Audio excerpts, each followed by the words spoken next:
Hello, good morning friends, welcome back. Today हम लोग आज जो है ना अपना फुल वेव रेक्टिफायर का टॉपिक शुरू करेंगे। और हाफ वेव रेक्टिफायर हम लोगों ने लास्ट क्लास में देख रखा है।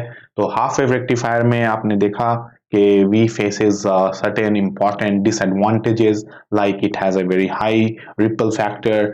और दूसरा कि इसमें जो है ना आउटपुट आधा हो जा रहा है, एफिशिएंसी लेस देन 50% है, 40.6%। तो ये सारे डिसएडवांटेजेस को ओवरकम करने के लिए ही जो है ना फुल वेव रेक्टिफायर की जरूरत पड़ी। और full wave rectifier as you can see कि फुल वेव रेक्टिफायर आपका दो तरीके का हो जाएगा, एक हो जाएगा सेंटर टैप्ड और दूसरा हो जाएगा ब्रिज। तो सेंटर टैप्ड और ब्रिज और दोनों को हम लोग देखेंगे और कंपेयर करेंगे हाफ वेव और फुल वेव में, और फिर हम लोग कंपेयर करेंगे आपका सेंटर टैप्ड और ब्रिज में, और फिर फाइनली इस कंक्लूजन पे पहुंचेंगे कि which rectifier is highly usable and which rectifier is practically usable, और कौन सा रेक्टिफायर है जिसको यूज नहीं करते हैं मगर हम लोग इसको एज पर आवर सिलेबस पढ़ रहे हैं। तो let's begin our topic of full wave rectifier. तो जो फुल वेव रेक्टिफायर में जो पहला रेक्टिफायर इसका नाम है सेंटर टैप्ड। क्या नाम है बेटा? Centre tapped.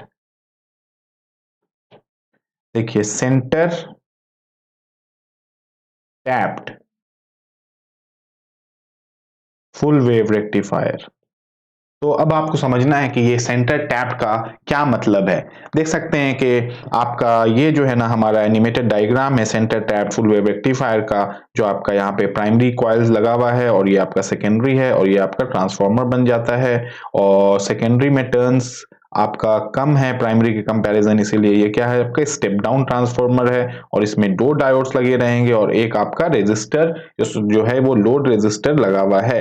तो ये इसका एनिमेटेड डायग्राम है। मगर यहाँ पर वर्ड सेंटर टैप से आपको क्या समझना है कि इस कॉइल का जो सेंटर है ना वहीं पर लोड को लगाया गया। जैसे इसमें 1 2 3 4 5 6 7 टर्न है, तो ये 3 के बाद और 3 के बाद यहाँ पर इसमें टैपिंग किया गया है। तो जो सेकेंडरी का जो एकदम एग्जैक्टली मिडिल पॉइंट होगा ना, वहां पर से जब लोड रेजिस्टर लगाया जाएगा तो यही वाला पार्ट है सेंटर का, जिसको टैप किया गया। टैप का मतलब है उसको वहां पर पॉइंट आउट किया गया है लोड लगाने के लिए, इसीलिए इसका नाम रखा गया है सेंटर टैप्ड ट्रांसफॉर्मर। और यहां पर टैपिंग इसलिए करते हैं ताकि सर्किट दो इक्वल पार्ट्स में डिवाइड हो जाए और हमको फुल वेव रेक्टिफायर में दो हाफ साइकिल्स का अलग अलग आउटपुट मिले और उसको हम लोग फाइनली चेकआउट कर लेंगे। इसीलिए इसका नाम रखा गया है centre tap. Hope you understand why it's name is centre tap rectifier. Now let's see the transformer जो हम लोग लगा रहे हैं उसमें सेंटर टैपिंग कैसे हो रहा है in our centre tapped transformer या centre tapped full wave rectifier. तो इसका दो सर्किट डायग्राम्स आपके लिए है हमारे पास मौजूद है। एक जो है वो आपका बहुत सिंपल सा है, जिसमें के आउटपुट जो है ना कहां पे है उसको आप लोग देखेंगे ध्यान से। पहला में हमारा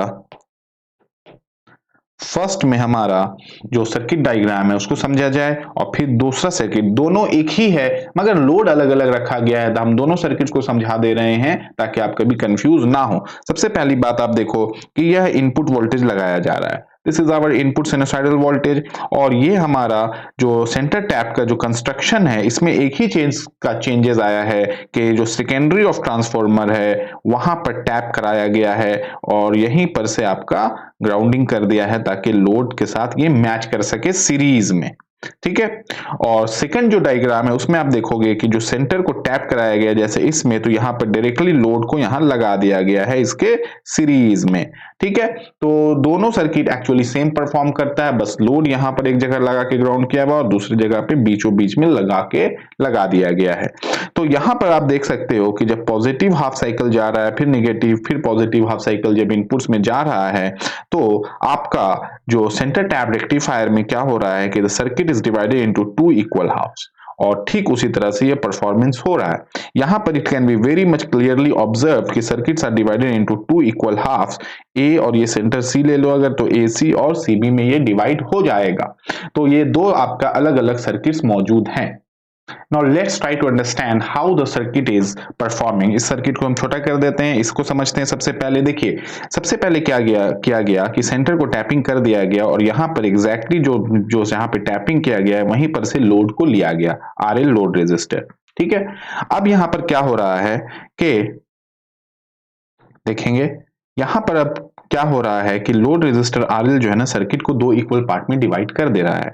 अब यहाँ पर जब पॉजिटिव हाफ साइकिल जब एंटर कर रहा है, तो जब पॉजिटिव हाफ साइकिल एंटर करेगा तो हम लोगों का D1 will B forward bias, and because यहाँ पर पॉजिटिव हाफ साइकिल जा रहा है तो ये भी पॉजिटिव रहेगा और डी का ये पॉजिटिव पार्ट है, तो D1 will B forward bias and D1 will conduct current. तो ये वाला जो पॉजिटिव पार्ट है वो आपके आउटपुट में लोड में यहां से होते हुए यहां पर आके ग्राउंड हो जाएगा। तो जो पॉजिटिव हाफ साइकिल है वो हमको आउटपुट में मिलेगा, मगर जब हम लोगों का निगेटिव हाफ साइकिल एंटर करना चाहेगा तो व्हाट विल बी हैपनिंग के D1 will be your D1 is your reverse bias for the negative half cycle, and it will not conduct any current through the negative half cycle, but it will connect the current, it will allow the current to pass through the D2।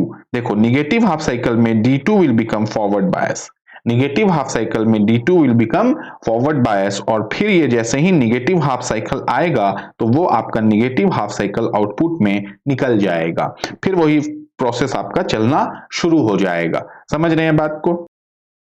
तो इस बात को यहां पे हम आपको समझाते हैं कि during negative half cycle, during negative half नहीं, पहले पॉजिटिव हाफ लेते हैं, ड्यूरिंग पॉजिटिव हाफ साइकिल, ये वाला during positive half cycle D1 is forward bias and D2 is reverse bias, and D2 is reverse bias। मगर during negative half cycle, during negative half cycle D1 is reverse biased and D2 is forward bias, and D2 is forward bias. तो positive half cycle में क्या होगा कि जब positive half cycle जा रहा है तो D1 फॉरवर्ड बायस है, तो ये इसको कंडक्ट करेगा और ये इधर अलाउ करेगा D1, चूंकि ये D1 इज FB, तो ये आपका लोड में आ जाएगा और लोड में सेम एम्पलीट्यूड आएगा तो आउटपुट मिलेगा।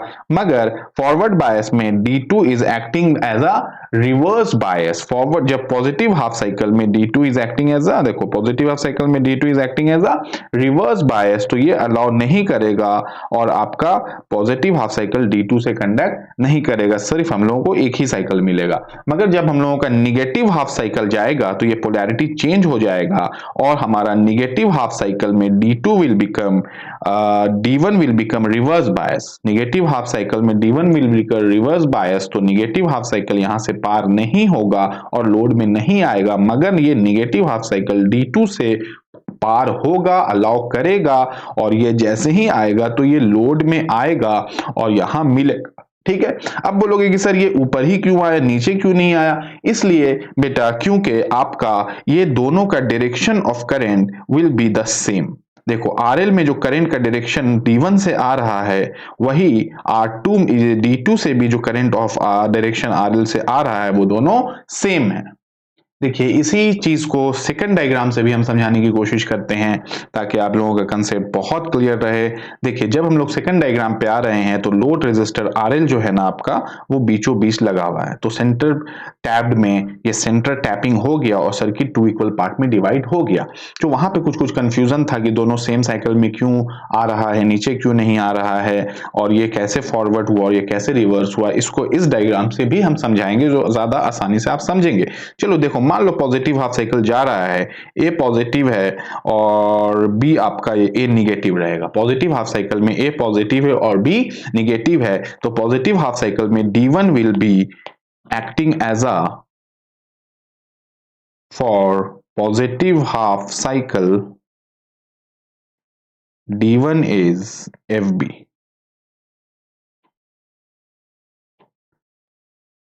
Diode 1 is FB। इसीलिए जो भी करंट यहां से सिग्नल निकला वो D1 में आया और वो इस डायरेक्शन में RL में आ गया, तो जो एम्पलीट्यूड ये है वो सेम एम्पलीट्यूड आपको यहां मिला। ठीक है। अब यही वाला पॉजिटिव हाफ साइकिल जब D2 में आएगा, देखो पॉजिटिव हाफ साइकिल तो दो पार्ट में डिवाइड होगी, तो सर्किट दो पार्ट में डिवाइड है, एक इस पार्ट में एक इस पार्ट में। तो जब पॉजिटिव हाफ साइकिल D1 से आया तो अलाउ कर दिया, मगर यही पॉजिटिव हाफ साइकिल जब D2 के पास आया तो D2 का तो ये निगेटिव था, तो पॉजिटिव हाफ साइकिल में D2 इज रिवर्स बायस, तो ये कोई भी करंट यहां से कंडक्ट यहां नहीं करेगा और RL में कुछ भी नहीं आएगा। तो पॉजिटिव हाफ साइकिल सिर्फ अपना D1 के कारण ही कंडक्ट कर रहा है, only through D1 not through D2। अब हम लोग देखते हैं for negative half cycle, for negative half cycle क्या होगा।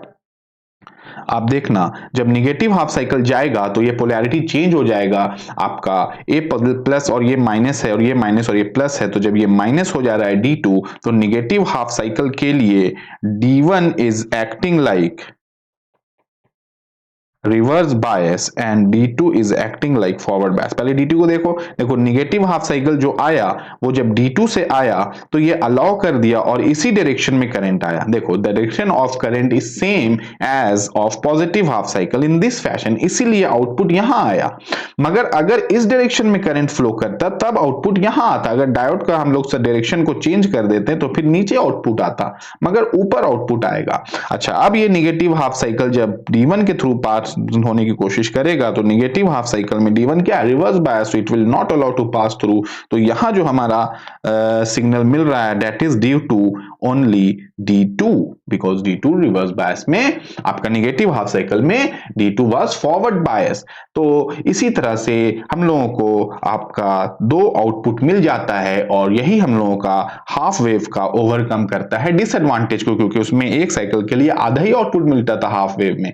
इसी चित्र को हम आपको एनिमेशन से समझा देंगे ताकि और भी कंसेप्ट आपका क्लियर हो जाए। Now please have a look here. देखिए पॉजिटिव हाफ साइकिल में दो पार्ट में इसको समझाएंगे। पहला देखो पॉजिटिव हाफ साइकिल में how it is passing through diode D1 और हमको आउटपुट मिल गया RL से, ठीक है। मगर नेगेटिव हाफ साइकिल में जब नेगेटिव हाफ साइकिल आएगा, देखो अभी positive half cycle it will be roaming, see in the diagram. Positive half cycle आया, D1 से पार हुआ, आउटपुट D2 D1 के थ्रू मिल गया। मगर नेगेटिव हाफ साइकिल से हम लोगों को अभी कुछ भी नहीं मिला, इसीलिए क्योंकि नेगेटिव हाफ साइकिल में आपका D2 क्या हो जा रहा था, अभी नेगेटिव हाफ साइकिल में नहीं, अभी पॉजिटिव हाफ साइकिल में ही देखते हैं। यस, पॉजिटिव हाफ साइकिल में D1 के थ्रू कंडक्ट किया, DT के थ्रू कंडक्ट नहीं किया, क्योंकि करंट देखो D1 से जा रहा है, D2 से कोई मूवमेंट नहीं हुआ और आउटपुट हमको मिल गया, ग्राउंड हो गया। D2 से नहीं जा रहा है, D2 से कब जाएगा अभी दिखाते हैं।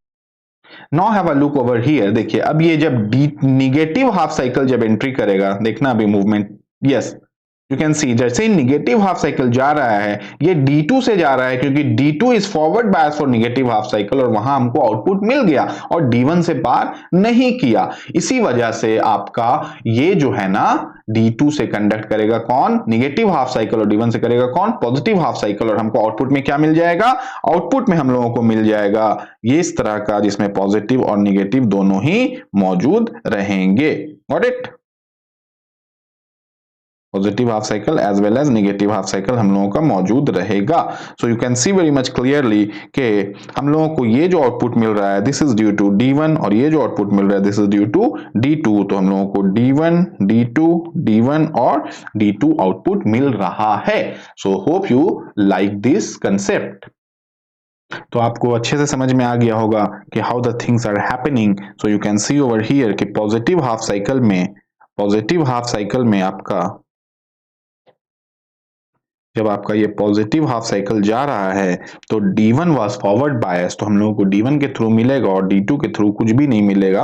और नेगेटिव हाफ साइकिल में D2 इज फॉरवर्ड बायस। फिर so D2 will be forward bias for negative half cycle. So positive half cycle में D1 D2 D1 and D2, तो output during positive half cycle and output during negative half cycle. So this was all about your center tapped performance.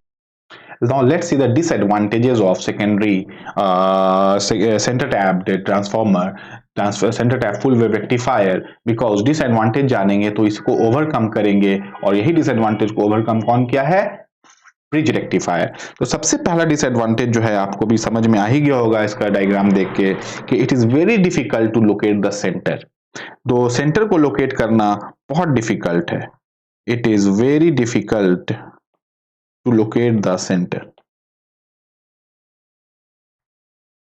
क्योंकि वो तो पूरा winding है ना, पूरा तो वाइंडिंग है, तो उसको वाइंडिंग को काउंट करना, फिर सेंटर को लोकेट करना, और पूरा वाइंडिंग कितना 1000 टर्न्स होता है आप जान ही रहे हो, प्रैक्टिकली देखे होगे।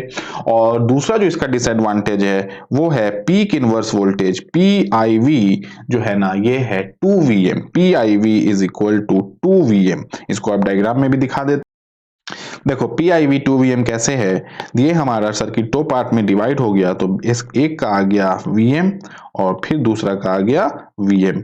तो ओवरऑल जो PIV है आपका सेंटर टैप का, वो PIV कितना हो जा रहा है, Vm plus Vm that is equal to 2 Vm।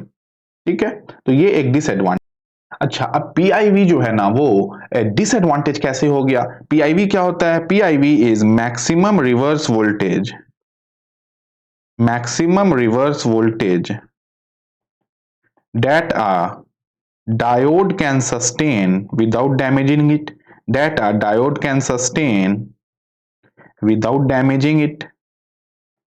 तो PIV ज्यादा है मतलब कि डैमेजिंग पार्ट कम होगा। देखो बात ऐसी नहीं है, बात यह है कि PIV अगर आपका बहुत ज्यादा हो जा रहा है तो आपका ठीक है 200 वोल्ट तक PIV चला गया तो 200 वोल्ट तक आपका चीज नहीं जलेगा, मगर ये इतना स्मॉल और सेंसिटिव इलेक्ट्रॉनिक पार्ट है कि इसको चलने के लिए भी तो एक डिजायर्ड मिनिमम वोल्टेज चाहिए।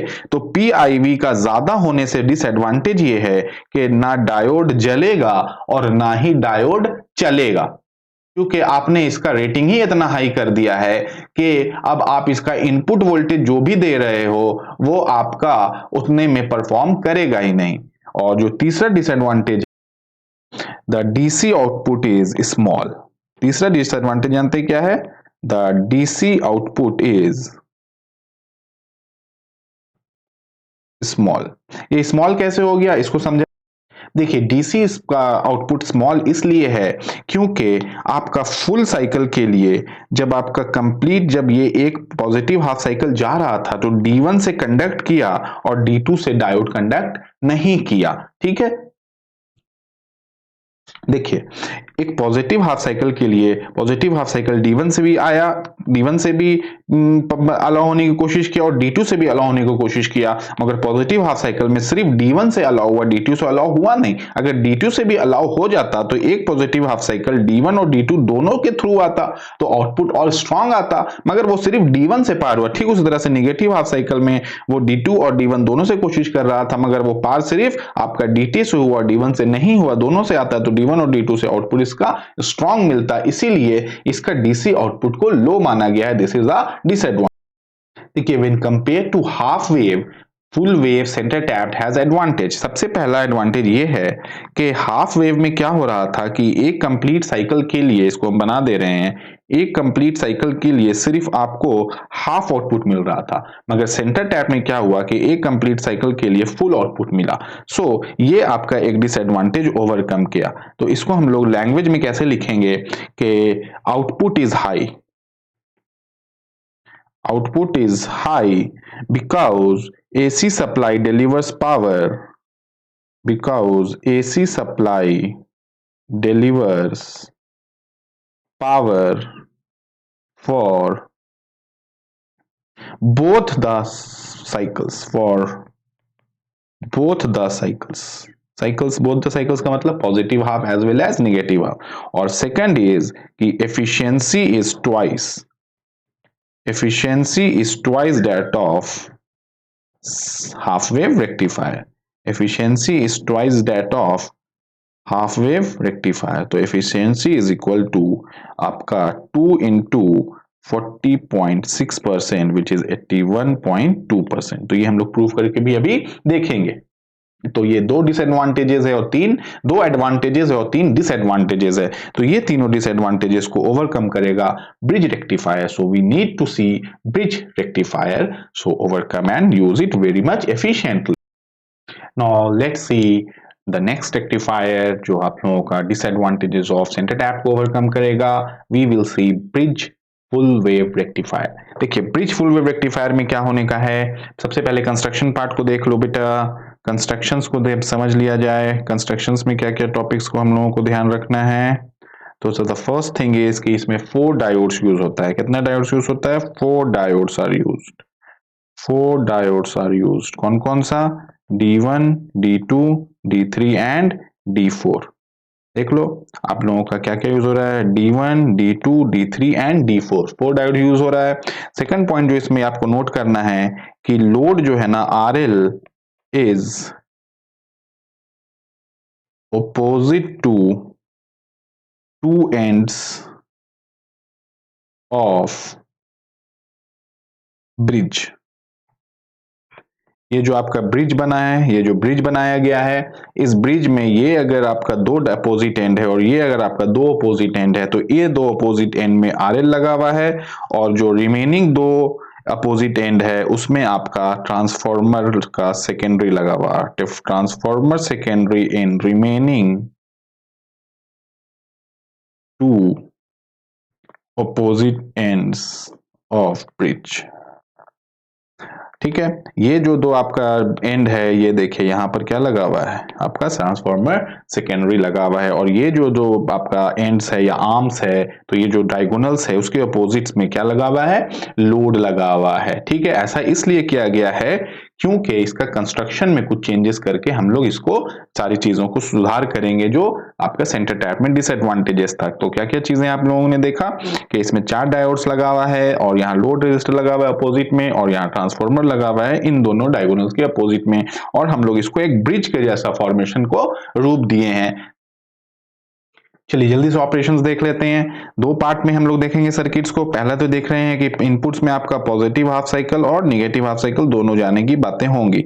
तो जब हमारा पॉजिटिव हाफ साइकिल जाएगा, you can see when the positive half cycle will enter into the circuit, तो आपका क्या होगा कि पॉजिटिव हाफ साइकिल जब जाएगा तो वो D1 में, चूंकि पॉजिटिव हाफ साइकिल जब जा रहा है तो आपका A पॉजिटिव B नेगेटिव है तो ऊपर से जा रहा है, तो पॉजिटिव हाफ साइकिल के लिए D3 is what?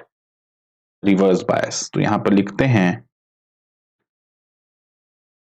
Positive half cycle, for positive half cycle D1, D2, D3, D4। आप देखो कि पॉजिटिव हाफ साइकिल के लिए D3 क्या हो जा रहा है? Reverse bias. तो जल्दी से लिख लो रिवर्स बायस। और पॉजिटिव हाफ साइकिल के लिए आपका D1 क्या हो जा रहा है? पॉजिटिव है और यहाँ P है तो पॉजिटिव है। D1 is what? D1 is forward bias, तो it will allow.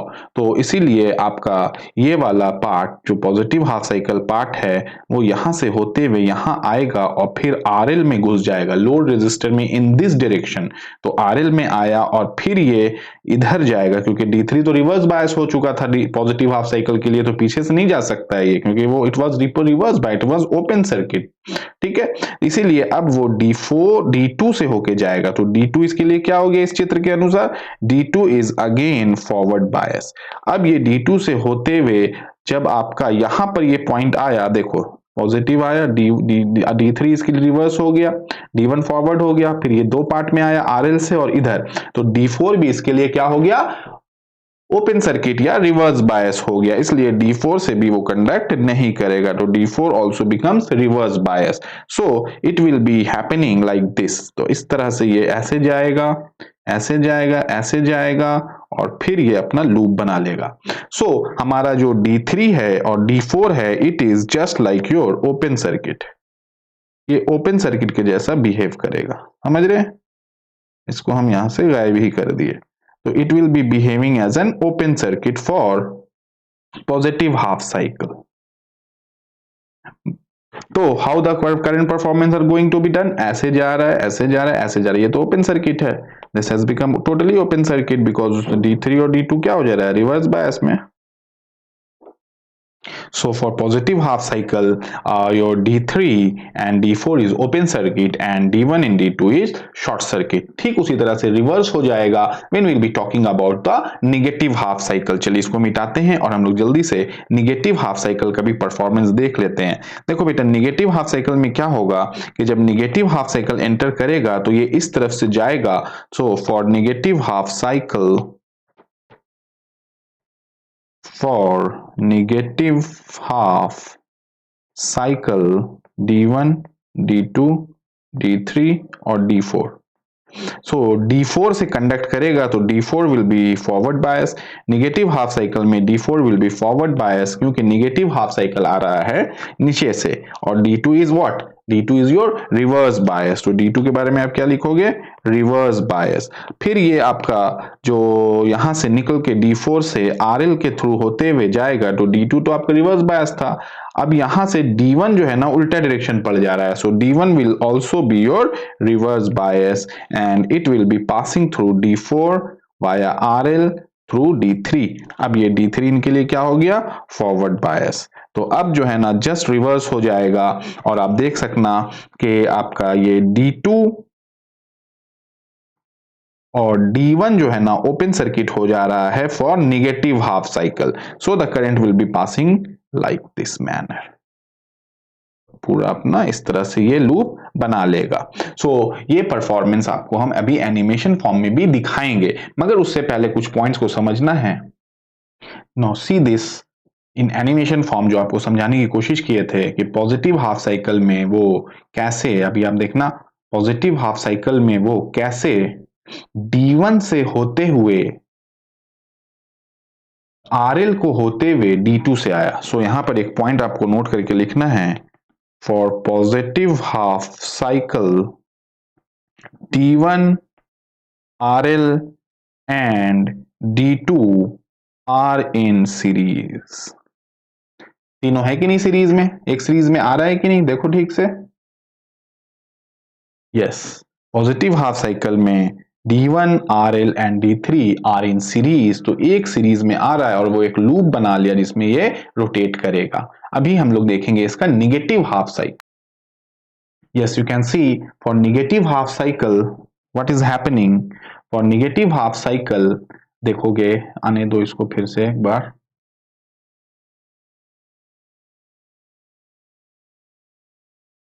Yes, for negative half cycle देखो ये जो है ना D2 से एंटर किया RL के होते हुए, फिर D4 को होते हुए, फिर वापस आपका कहां पर, D4 और D3 होते हुए वो वापस आपका उसमें आ गया लूप बना के। तो for negative half cycle D4 RL and D3 are in series, are in series। So you can see very much clearly negative half cycle में कैसे वो D4 से होते हुए RL से होते हुए वो जल्दी से D3 होके ट्रांसफार्मर में एंटर करके एक लूप बना ले रहा है और इसी से हम लोगों को एक साइकिल वहां पर मिल जा रहा है। इस साइकिल को हम लोग थोड़ा सा और डिटेल में देख। Now let's see how the cycles are performed over here। So you can see very much clearly कि जब पॉजिटिव हाफ साइकिल जा रहा था तो आपका उस जो हमारा जो रेक्टिफायर है, ब्रिज रेक्टिफायर जो पार हो रहा है, it is passing through D1 and D2 for positive half cycle, और for negative half cycle it is passing through D4 and D3। So हम लोगों को जो कंबाइंड आउटपुट मिलेगा वो मिलेगा D1 and D2, D3 and D4। अच्छा, दोनों का डायरेक्शन सेम था, इसीलिए हम लोगों का नेट आउटपुट जो है ना वो भी इसी डायरेक्शन में आएगा विद सेम एम्पलीट्यूड जो इनपुट का था। So this was the output diagram of bridge rectifier. अब देखते हैं कि क्या सेंटर टैप्ड का और हाफ वेव का सारे डिसएडवांटेजेस ब्रिज रेक्टिफायर ने ओवरकम किया और इसका अपना क्या डिसएडवांटेज बन रहा है। देखिए, जो डिसएडवांटेज ऑफ सेंटर टैप था वो तीन डिसएडवांटेजेस हम लोगों ने देखा था। Very difficult to locate the centre, bridge में तो कोई सेंटर है ही नहीं, तो ये डिसएडवांटेज ओवरकम हो गया। पीआईवी 2VM था, इसमें पीआईवी VM ही रहेगा, 2VM नहीं रहेगा, ये भी हो गया। और the DC output is small, क्योंकि एक साइकिल में एक ही डायोड से पार हो रहा था, एक साइकिल में दो डायोड से पार हो रहा है, इसलिए वो तीनों डिसएडवांटेजेस का ओवरकम हो गया। चलिए इस बात को हम लोग जल्दी जल्दी लिख लेते हैं। तो as compare to centre tapped bridge rectifier का क्या क्या आपका जो है ना एडवांटेजेस है। पहला, the need of tapping is eliminated, the need of tapping is eliminated. दूसरा, उसका जो आपका पीआईवी था वो हो जा रहा है PIV is equal to VM, which is PIV is half that of centre tapped. तो ये आपका चलेगा भी और जलने का चांसेस भी कम रहेगा। और तीसरी जो बात थी कि आउटपुट का जो वैल्यू स्मॉल हो रहा था, यहाँ पे आउटपुट का वैल्यू बढ़ जाएगा और वो कितना हो जाएगा, the output is twice to that of the centre tap full wave rectifier. The output is twice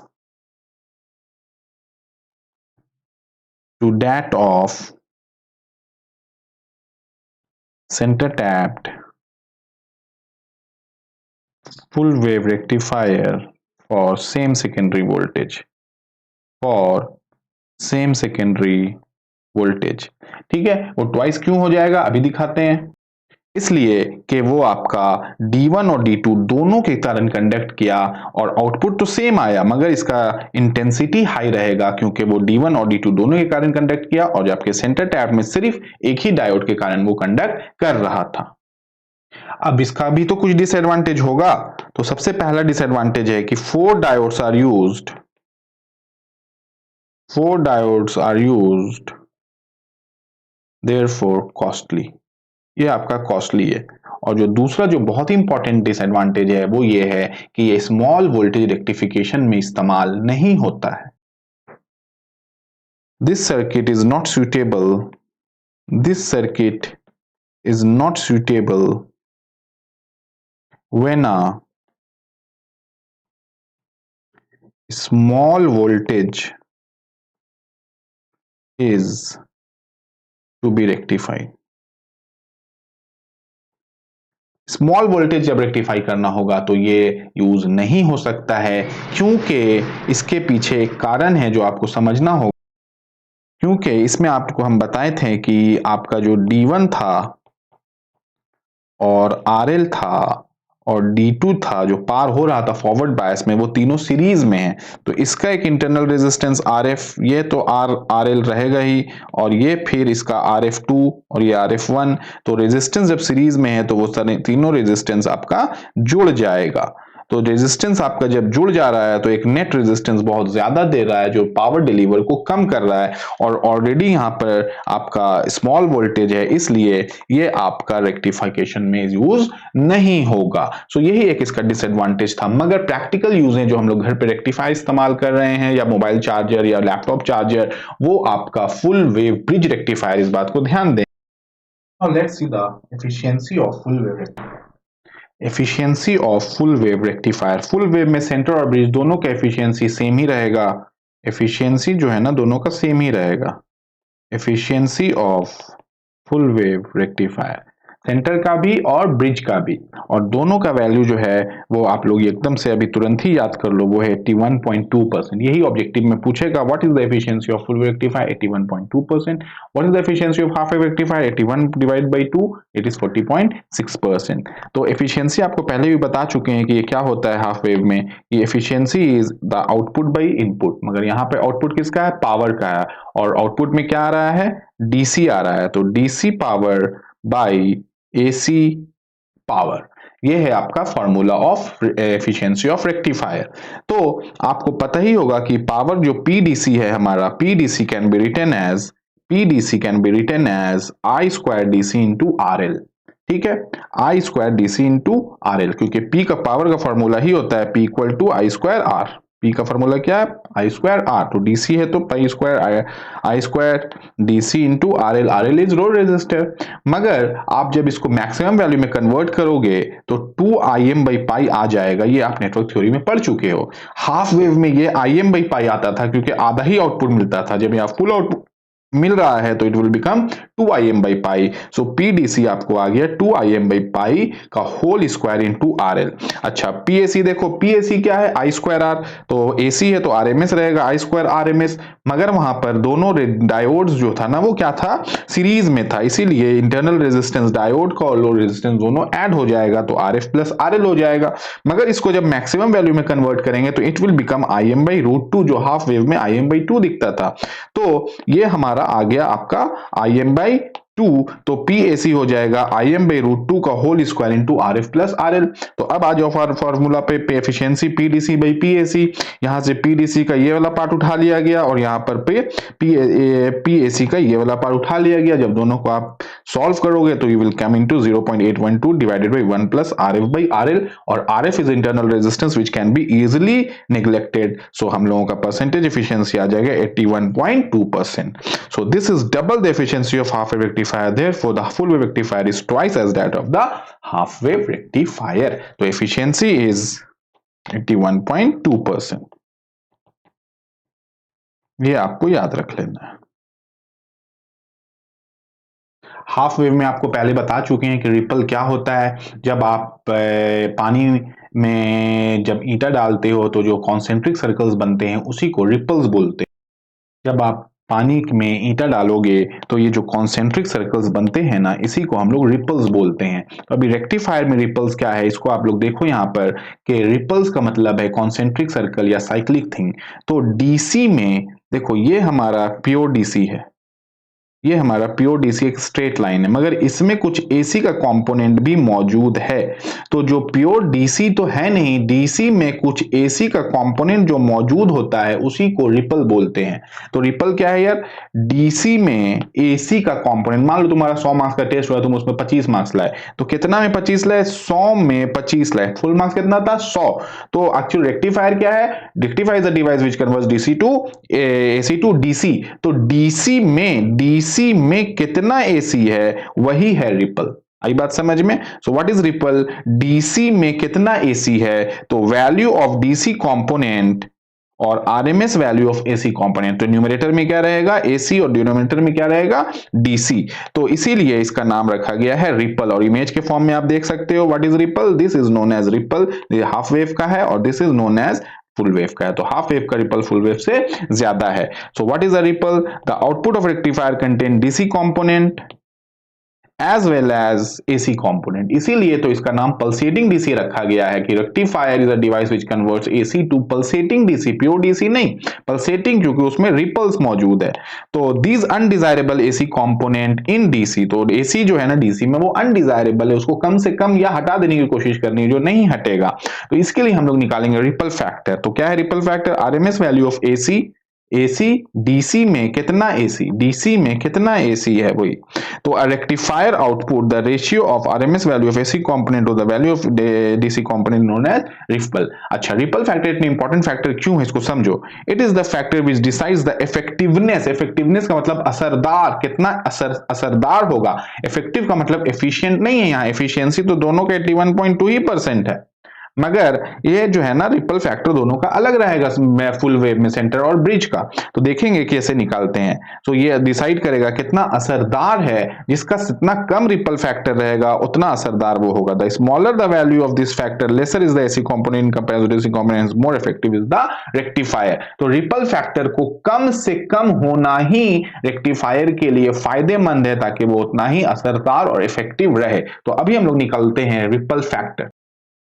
ripple factor अगर हम लोग समझ गए हैं कि what is ripple factor, so ripple factor is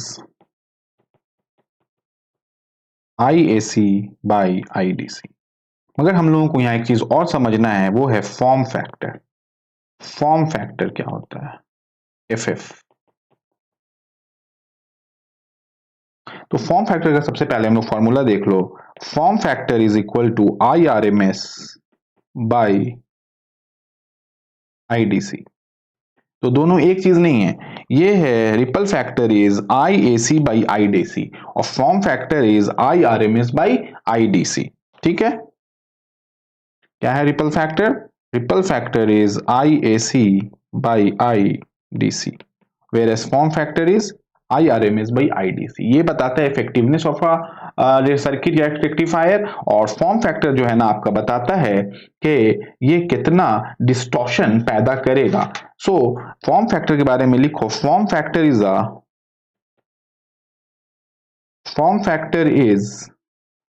convenient way to refer convenient way to refer distortion of waveform, उस waveform में कितना डिस्टॉर्शन है वो कौन बताएगा? Form factor. Distortion of waveform, और एक चीज बताएगा as well as the heating effect. The heating effect, तो हीट क्या होता है? H equal to I square R T. तो इसीलिए ये जो फॉर्म फैक्टर है, ये दो बातों पे हम लोगों को इसको अंडरलाइन कर लेना चाहिए कि ये एक डिस्टॉर्शन ऑफ वेवफॉर्म बताएगा और हीटिंग इफेक्ट भी सर्किट का बताएगा, इसीलिए हम लोग फॉर्म फैक्टर को पढ़ते हैं। अभी हम लोग निकालते हैं आपका रिपल फैक्टर का कुछ फॉर्मूला से। Since IRMS is equal to I square AC plus I square DC. Therefore, IAC is equal to I square RMS minus I square DC. ठीक है, IAC ये हो गया। तो रिपल फैक्टर में आपका IAC बाई IDC है, तो IAC बाई IDC जो है, तो हम लोग IAC को लिख सकते हैं I square RMS minus I square DC divided by IDC, जिसको हम लोग रैशनलाइज करके अगर सॉल्व करेंगे तो हम लोग इसको फर्दर लिख सकते हैं I square RMS by I square DC minus 1,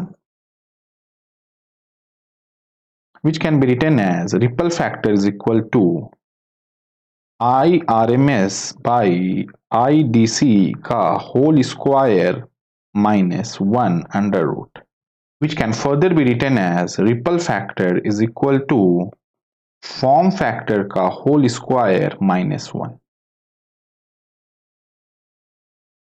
under root। So ripple factor का जो फॉर्मूलाज हम लोगों के सामने निकल के आया है उसको हम लोग एक जगह रख लो। एक फॉर्मूला ये आया, दूसरा फॉर्मूला हमारा जो आ गया वो है ये वाला, और तीसरा फॉर्मूला जो रैशनलाइज करने के बाद आया वो है ये वाला। अब हम लोग फॉर्म फैक्टर और रिपल फैक्टर दोनों का फॉर्मूलाज जान गए। अब हम लोग हाफ वेव का और फुल वेव का सारा फॉर्मूलाज आसानी से निकाल सकते हैं।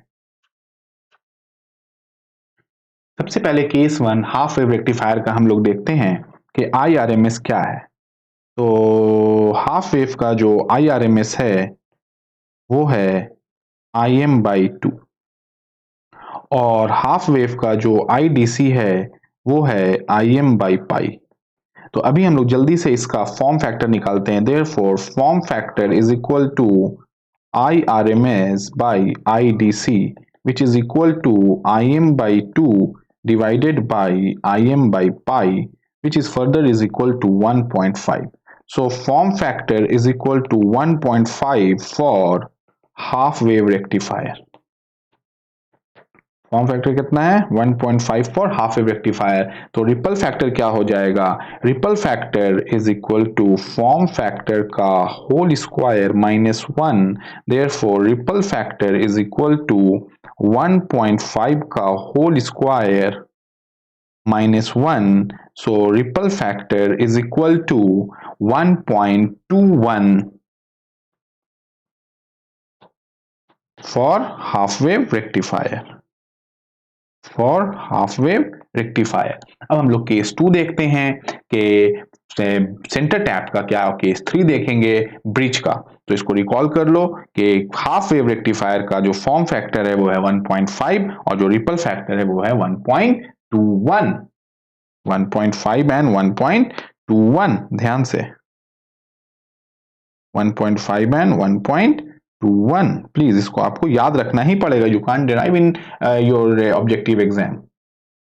देखिए केस जो फुल वेव है उसमें केस 3 जाने की जरूरत नहीं है। फुल वेव में सेंटर टैप और ब्रिज टाइप का फॉर्म फैक्टर और रिपल फैक्टर और एफिशिएंसी तीनों सेम ही रहेगा। तो for case 3 is for full wave rectifier. Full wave rectifier में both centre tapped rectifier, centre tapped full wave rectifier and bridge full wave rectifier, दोनों का एक ही रहेगा। अब इसको हम लोग इस केस को अभी जल्दी से समझ लेते हैं।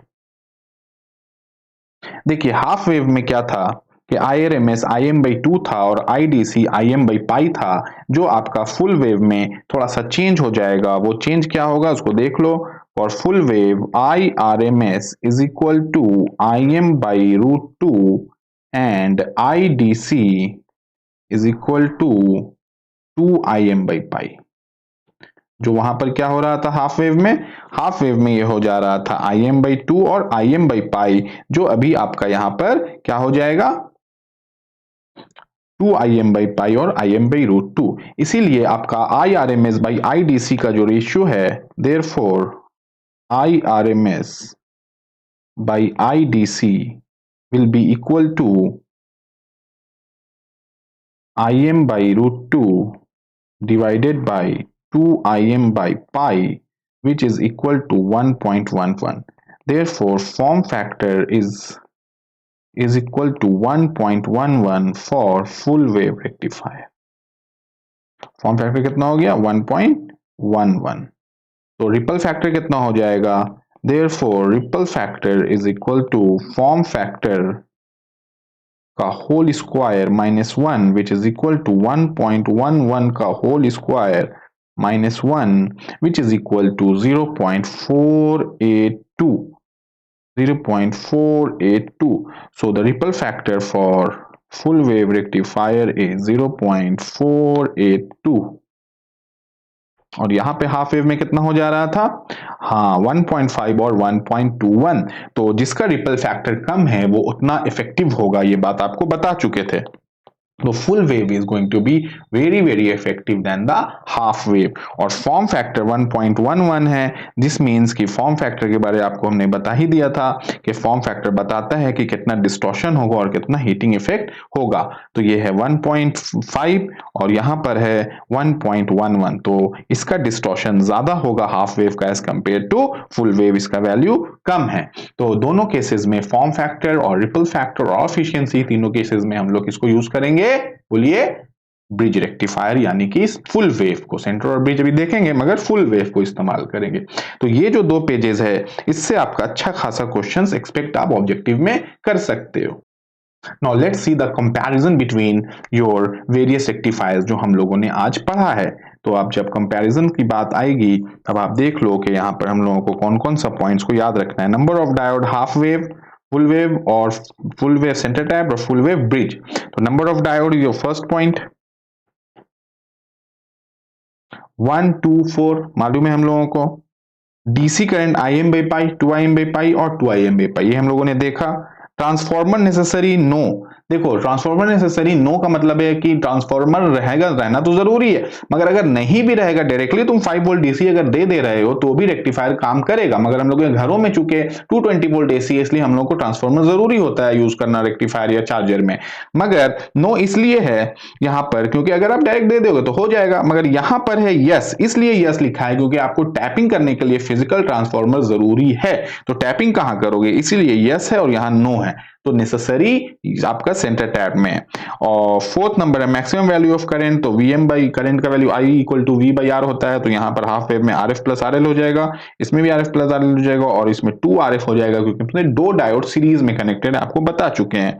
रिपल फैक्टर अभी आपने देखा 1.21, दोनों का 0.482 और 0.482 और output frequency is same as input frequency और ये ट्वाइस हो जाएगा और ये भी ट्वाइस हो जाएगा। इसको आपको समझना होगा। देखो ये आपका हाफ वेव का था और ये आपका फुल वेव का था।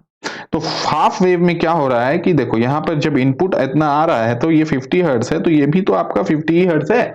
मगर फुल वेव में ये जो डबल आ रहा है तो नीचे वाला तो आया नहीं, नीचे वाला जब आया नहीं तो ये एफिशिएंसी इसका जो है ना, जो फ्रीक्वेंसी है इसका वो ट्वाइस हो जा रहा है, इसीलिए इसका फ्रीक्वेंसी 2 हो जाएगा। तो जो फुल वेव रेक्टिफायर यूज कर रहे हो 50 हर्ट्ज हम लोग घर में, तो उसका आउटपुट 100 हर्ट्ज निकल रहा है। इससे न्यूमेरिकल क्वेश्चन पूछा है।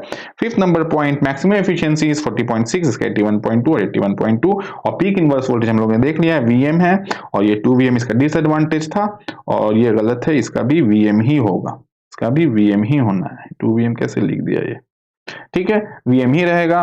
और इसमें अभी कुछ पॉइंट्स हम लोगों का छूट गया है, उसको भी हम लोग देख लेते हैं, जैसे कि फॉर्म फैक्टर। जैसे कि form factor,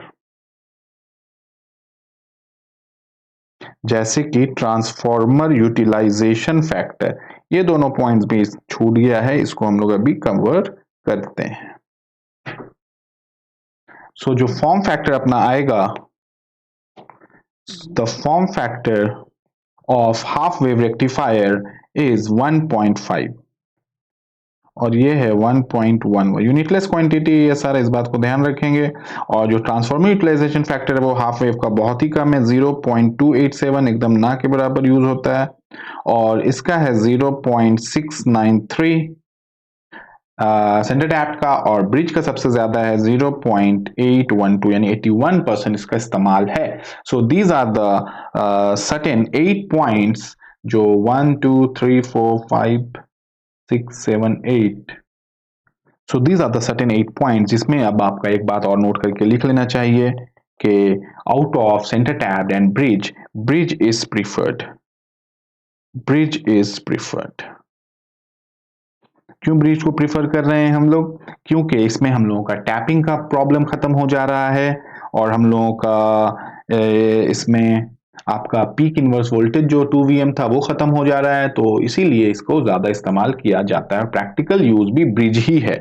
so bridge is highly usable और प्रैक्टिकल यूजेबल है। तो ये जो आपका 8 पॉइंट और ये समरी है, ये इंटरव्यू में, रिटन में, ऑब्जेक्टिव में, सब्जेक्टिव में, सारे में आपका ये जो समरी टेबल है काम आएगा। तो प्लीज आप लोग वीडियोस को शेयर, सब्सक्राइब और लाइक कर दीजिए, और अगला वीडियो हॉल इफेक्ट के लिए रेडी हो जाइए। Thank you, see you very much soon in our next video.